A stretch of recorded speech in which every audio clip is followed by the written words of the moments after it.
Hello student, welcome back my channel. तो आज हम सॉल्व करेंगे unit second class 12 children's and women in sports की केस स्टडी क्वेश्चन को आज हम सॉल्व करेंगे। तो देखिए पहली केस स्टडी पर चलते हैं। पहली केस स्टडी जो है पैसेज दिया हुआ है हमको, posture plays a very significant role in our daily life activities. Correct posture means balancing of body in accurate and proper manner. Various type of posture deformity can be identify in individuals. तो देखिए हमें 3 type की postal deformity दी हैं। पहले आप picture से बता सकते हैं कौन कौन सी पोस्टल डिफॉर्मिटी है। तो नीज में वाइट गैप वाली जो होती है वो होती है बो लैग। कौन सी होती है? बो लैग होती है ये। और ये वाली जो होती है जब नीज में गैप नहीं होता, ये होती है नॉकनी। कौन सी होती है? नॉकनी। और ये वाली जो है ये है फ्लैट फुट। तो आपको तीनों पोस्टल डिफॉर्मिटीज़ पता होनी चाहिए पिक्चर से कि कौन कौन सी पोस्टल डिफॉर्मिटीज़ होती हैं। तो चलते हैं हम क्वेश्चन नंबर फर्स्ट पर। From the above given picture, deformity seen in person first is caused due to the deficiency of।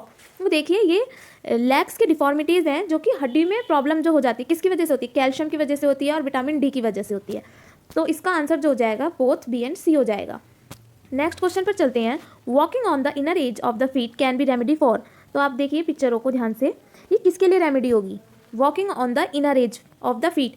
Feet के इनर एजेस पर जब हम चलेंगे तो ये जो होता है ये करेक्टिव मीजर होता है। किसके लिए? बो लैग के लिए। तो पर्सन फर्स्ट इसका आंसर हो जाएगा। आप इसके करेक्टिव मीजर, सिम्टम्स, जो भी चीज़ें इसमें दी हुई हैं सब चीज़ों को अच्छे से लर्न करें, क्योंकि केस स्टडी और एमसीक्यूज कहीं से भी आ सकते हैं। तो चलते हैं नेक्स्ट क्वेश्चन पर। Person second is suffering from. तो देखिए आप, ये कौन सी सेकंड पर्सन की कौन सी डिफॉर्मिटी है? नॉकनी। तो हम इजीली लगा देंगे नॉकनी पर। नेक्स्ट क्वेश्चन है, परफॉर्मिंग दिस आसन regularly can a remedy for person third. Person third जो था, फ्लैट फुट की बीमारी है उसे, तो उसके लिए कौन सा आसन होता है? तो वो होता है वज्रासन। आप इनके आसन जो कि करेक्टिव मेजर्स के अंदर आते हैं, सभी डिफॉर्मिटीज़ के एक बार देख लीजिएगा। इस टाइप से केस स्टडी में आ जाते हैं। चलते हैं नेक्स्ट केस स्टडी पर। नेक्स्ट केस स्टडी देखिए, अपर्णा एक स्टूडेंट है क्लास 12th की जो कि यूज़ करती है read books in the school library. One day she was studying about female athlete trade finds that women participation in sports lead to various problems during pregnancy, menarche, menstruation and menopause। तो ये topic है female athlete trade, जो कि बहुत important topic है इस chapter का। तो चलिए इसके क्वेश्चंस करते हैं। पहला क्वेश्चन है, एमोरोहिया इज अ कंडीशन ऑफ। तो जो एमोरोहिया कंडीशन होती है एक मेंस्ट्रुअल डिसऑर्डर है। और फिर नेक्स्ट देखिए, ईटिंग डिसऑर्डर आपको पता है कौन कौन से होते हैं? एक होता है ब्लूमिया नर्वोसा, एक होता है एनोरेक्सिया नर्वोसा। ये क्वेश्चन लॉन्ग में ज़रूर आता है इस चैप्टर से, तो इस फीमेल एथलीट ट्रेड के बारे में, तो आप इसे अच्छे से तैयार कीजिएगा। नेक्स्ट क्वेश्चन है, ओस्टोपोरोसिस। ओस्टोपोरोसिस रिफर्स टू, तो नाम से ही पता चल रहा है, ओस्टो मीन्स होता है हड्डियों से रिलेटेड प्रॉब्लम। तो ये जो होता है डिक्रीज होती है बोन डेंसिटी मटेरियल। तो इसका हो जाएगा option number C. Next question है, choose the incorrect statement from the following. हमें इनकरेक्ट स्टेटमेंट बताना है। एमोरोहिया इज टू टाइप का होता है एमोरोहिया, ये सही बात है। Athlete affected by amenorrhoea practice self induced vomiting, ये भी ठीक बात है।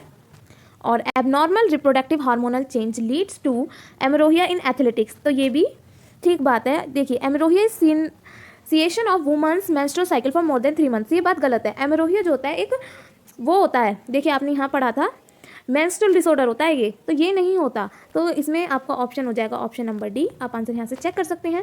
चलते हैं नेक्स्ट केस स्टडी पर। देखिए, read the passage and answer the following question. इसमें क्या कह रहा है देखते हैं, आइए। Sheetal spend her weekend checking the health status of all the security guards of her huge gated community as a part of project work assigned by physical teachers. She found out that more than half of them have shown in a significant deformity in the upper part of their vertebral column। तो देखिए यहाँ पर हमें एक postal deformity दी हुई है। क्या आप बता सकते हैं कौन सी पोस्टल डिफॉर्मिटी है? ये है काइफोसिस। आप अच्छे से सबकी पिक्चर देखिए और आपको पता होना चाहिए पिक्चर देखते ही कि ये कौन सी पोस्टल डिफॉर्मिटी है। चलते हैं इसके क्वेश्चंस पर। The term use to define this deformity. तो इस डिफॉर्मिटी को कौन सी टर्म है? तो बताइए, अभी बताया था काइफोसिस है ये। Next question, this deformity is mainly cause due to.